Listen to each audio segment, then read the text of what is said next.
kinds of sights you see. Now, all around these places of tremendous damage, there are homes, buildings, installations, freeways that weren't damaged. That's the way it goes in an earthquake. For an overview and summary of what's been happening here in the wake of the quake, CBS News correspondent Sandra Hughes has a report.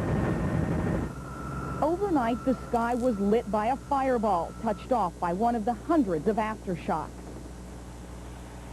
National Guard troops watched over a quiet curfew. There have been 73 arrests since the quake, much fewer than expected. But dawn didn't banish all the fear. It's too scary at our house. Every time there's anything moves, like a car drives by, even everybody runs to the doorways and everything. Many awoke in unfamiliar places. Thousands in shelters, others camped out, afraid of being trapped inside. They were talking about looters on the street, so we were ready for them. Few were ready for the commute. It took hours longer for some, with traffic diverted around damaged freeways. But since many stayed home today, it will only get worse. At the Emergency Operations Center downtown, officials are coping with a crisis. 34 people have died, 500,000 people are without power, and up to 100,000 without water. Local officials are pleading with Washington. Immediately, the city of Los Angeles needs more people working on this emergency. In the San Fernando Valley, almost everywhere there are lines for water, gasoline, and groceries. A lot of the freeways are down, so we don't know which directions the food's coming from, especially out here to the valley. And there is cleanup. Because I don't know if the building is safe. Well, his mother-in-law's a good set of dishes. They're cleaning up in Santa Monica, too, 20 miles from the epicenter, and next door in the Pacific Palisades, where Ron and Regina Orr searched through the mud. Just photo albums. That's all we got. That's all we care about. Our kids are safe.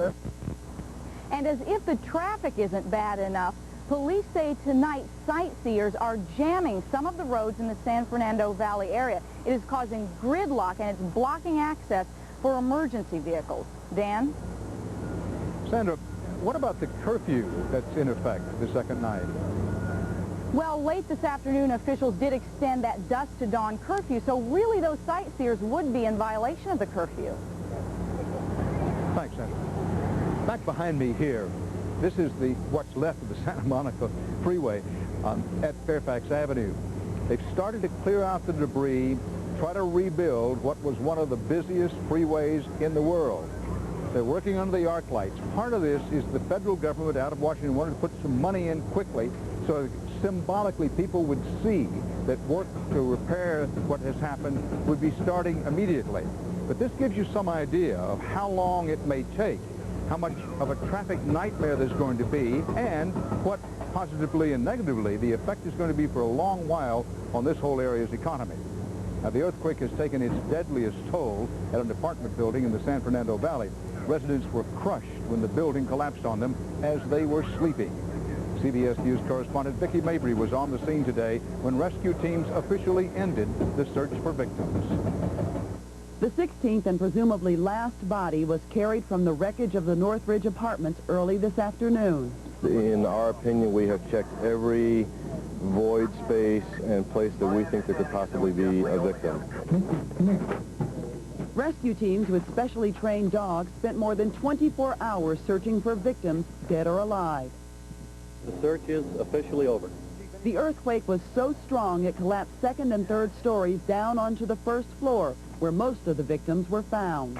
That's why you're seeing this high death toll. These people only had 5 seconds to realize what was going on and run out of that building, and that was it. The Northridge complex was built before the city strengthened its building codes. The whole building is going to be demolished eventually, I would suspect. The question is whether residents will be able to salvage any belongings. If this place is knocked down and we don't have a chance to go into it, you're looking at a treasure heap. But as they watch the bodies of their former neighbors taken away, the survivors realize how lucky they are. And I don't know if it's really set in. I want to cry, but I haven't yet. Maybe soon. And then start rebuilding. The Northridge complex would have to be demolished before it could be rebuilt. Here at the quake's epicenter, it accounts for almost half of the total deaths caused by the earthquake. Vicki Mabry, CBS News, Los Angeles. President Clinton has announced that he is coming here to Southern California tomorrow to survey the earthquake damage. Just looking at it, you know it will all add up to billions of dollars. An official of the Federal Emergency Management Agency says its disaster fund is running dry, millions short of the amount needed. So the agency will soon be asking Congress and taxpayers for more money. As a taxpayer, you may be asking why there is so much damage here. Why structures in this part of the country are not all built to withstand an earthquake? Well, that's one of the questions I put today to a highly respected structural engineer, John Cariotis. This really shows you in 30 seconds it bends this, collapses this whole thing. Well, it probably only took 1 or 2 seconds, actually. Well, I tell you, when you're up here, up close, you get a real sense of how powerful those 1 or 2 seconds were. See that little ledge that sticks out? Right. This steel plate right there sat on that. Mm-hmm. Now, back in the days when this was built, we didn't anticipate, or nobody anticipated, you're going to have as much movement as the ground motion would cause in there. Now, Highway 14 collapsed right down on top of Interstate 5, which is the major north-south transportation corridor.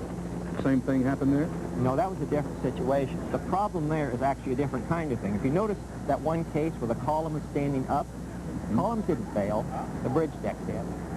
The bridge deck did? Bridge deck did. The bridge deck sheared off the column. Is it a matter of design, or is it a matter of the construction, the structure? Oh, I don't think you'd find any so-called construction error in this. This is probably built in exactly the same way it was detailed on the drawing. So you have to say, what is it? Well, in a sense, it's a design error. Drive around, it's heartbreaking, of course, but you have an apartment collapse onto a parking lot. You have a mall cave in. You have all kinds of things just buckle and give it up. Is this the price to be paid for living in Southern California? Oh, no. Look around at the rest of it. Look around at what didn't happen. You see one building down the street that collapsed. The rest of the street's lined with buildings that have very little damage.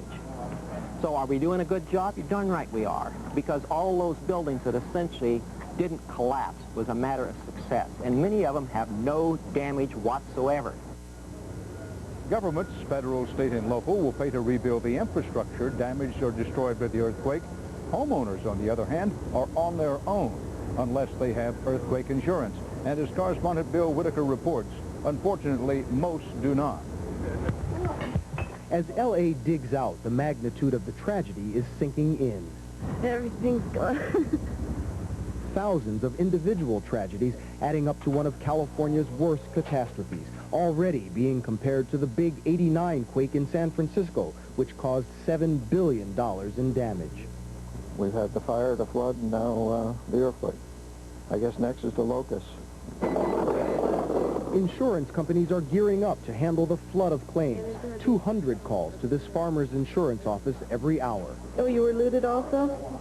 Insurance adjusters fanned out today to assess the damage and pay claims. The Sierra's house is unlivable. Yeah, a few things got tossed around up here, I would say. But here in Los Angeles, where waiting for the big one is a citywide pastime, less than 40% of property owners have earthquake insurance. Many claim they can't afford the premiums, about 50% more than standard homeowners. Now, thousands who lost everything realize they can't afford to replace it all. Don't have earthquake insurance. It's too expensive to begin with. Even those with insurance are in for an aftershock. With the standard deduction of 10%, many hard-hit homeowners still will end up paying thousands of dollars out of pocket to get back on their feet. Bill Whitaker, CBS News, Los Angeles. And still ahead, more from Dan on the California quake. But coming up next, a political shockwave from Washington. The Clinton choice for defense secretary suddenly bows out. And the independent prosecutors report on Iran-Contra, what it says about Presidents Reagan and Bush. Going back to work or school today, for some people that was nigh impossible. And it never seems realistic.